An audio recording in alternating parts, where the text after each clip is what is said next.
समाचार खंभाळिया मार्केटयार्ड में मगफड़ी की आवक बंद कराई है। मगफड़ी की आवक वधी जता नवी आवक बंद कराई है। खंभाळिया मार्केटयार्ड पास वाहनों की कतार जोवा मळी। यार्ड में 30,000 कट्टा मगफड़ी आवक होय अने मगफड़ी पेन्डिंग होय, जेने लई मगफड़ी की आवक बंद कराई।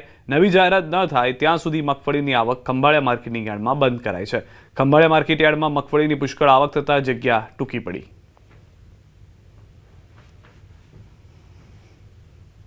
रोज मगफळीની ઉતરાઈ શરૂ કરવામાં આવેલ હતી, જેમાં અંદાજે 25 થી 30,000 બોરીની આવક છે અને સારા ભાવ મળતા હોવાને કારણે અત્યારે માર્કેટમાં માલની આવક વધારે છે, જેના કારણે હાલ પૂરતી મગફળીની ઉતરાઈ બંધ કરેલ છે।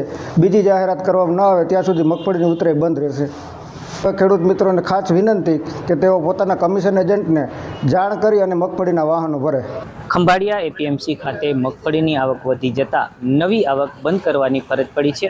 જે પ્રકારે આપ દ્રશ્યો જોઈ શકો છો, ખંભાળિયા એપીએમસી ખાતે દૂર દૂરથી આવેલા વાહનોની કતારો જોવા મળી રહી છે। માર્કેટિંગ યાર્ડના સેક્રેટરીના જણાવ્યા મુજબ ખંભાળિયા એપીએમસીમાં હાલ 30,000 જેટલી મગફળીની ગુણીની આવક થઈ ચૂકી છે, ત્યારે હાલ એપીએમસીમાં જગ્યા ખૂટી જતા નવી આવક બંધ કરવાની ફરજ પડી છે। ખંભાળિયા એપીએમસીમાં दूर दूरथी ग्राम्य विस्तारमांथी खेडूतो मगफળી लईने आवता होय छे। छूटा बजारमां सारा भाव मळवाना कारणे हाल खेडूतो मोटी संख्यामां एपीएमसी खाते पहोंच्या छे अने हाल आवक वधी जवाना कारणे नवी आवक बंद करवामां आवी छे। मुकुंद मोकरिया, न्यूज़ 18 गुजराती, देवभूमि द्वारका।